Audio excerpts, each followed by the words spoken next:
Les blancs, cossus de fourgonneaux, s'y montraient à la nuit, ils s'y entretaient au jeu, tout Olympant d'abondance et de plébéions erottant à loisir. Pour 200 francs, on s'envoyait la belle patronne. Leurs pantalons leur donnaient, aux rigolos, un mal à nuit pour parvenir à se gratter leurs bretelles, n'en finissaient par de s'évader. À la nuit, tout un peuple sortait des caisses de la ville indigent et se massait devant la pagode, jamais le devoir est d'entendre les blancs se trémousser autour du piano mécanique, Kurt moisi, souffrant ses valses fausses. La patronne prenait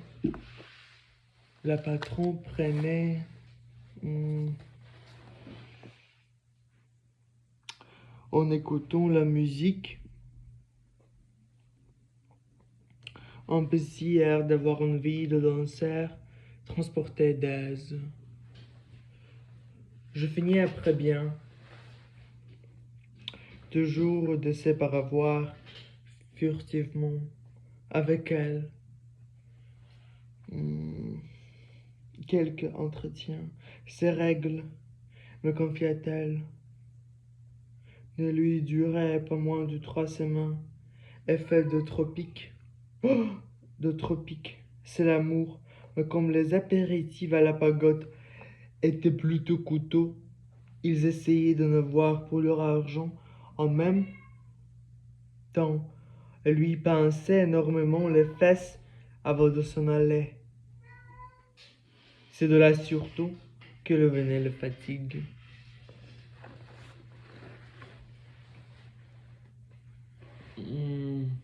Cette commerçante connaissait toutes les histoires de la colonie et l'amour, qui se nouait désespéré entre les officières tracassées par les fièvres et les rares épouses de fonctionnaires fondantes.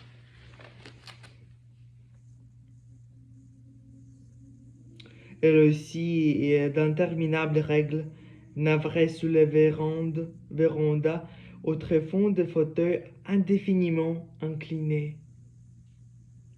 Les allées, les bureaux, les boutiques de fourgonneaux ruisselaient des désirs mutilés.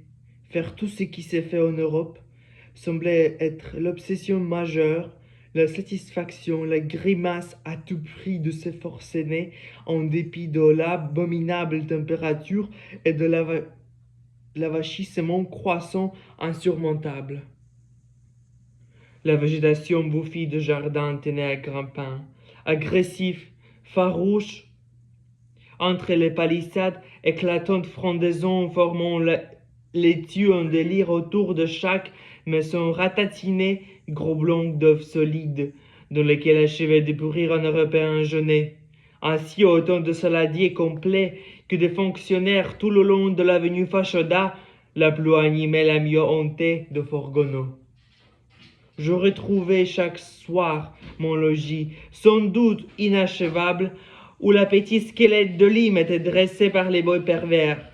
Il m'étendait des pièges le boy. Il était lascif comme un chat. Il voulait entrer dans ma famille. C'est pourtant j'étais hanté par d'autres et bien plus vivaces préoccupations, et surtout par les projets de me réfugier. Quelque temps encore à l'hôpital. C'est l'armistice à ma porte dans ce carnaval torride. On la paie comme à la guerre.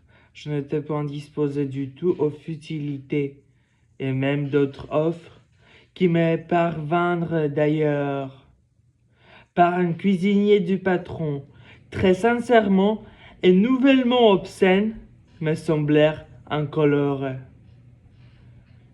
J'effectuai une dernière fois le tour de mes petits camarades de la Bordurière pour tenter de me renseigner sur le compte de ce employé infidèle, celui que je devais aller, coûte que coûte, selon les ordres, remplacer dans sa forêt. vain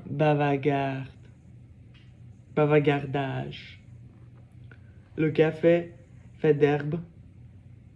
Au bout de l'avenue Fachoda, brissons vers l'heure de crépuscule, de ce médisance, ragots et calomnies, ne m'apportait rien non plus de substantiel, des impressions seulement. On fracassait de plein poubelles d'impressions dans cette pénombre incrustée de lampions multicolores, secouant la dentelle de palmiers géants. Le vent rabattait ses paroles ambiantes, en prenant pour son eau grade, son expiable muflerie formait le fond de la grande conversation apéritive où le foie colonial, si nos œufs, se soulage avant le dîner. Toutes les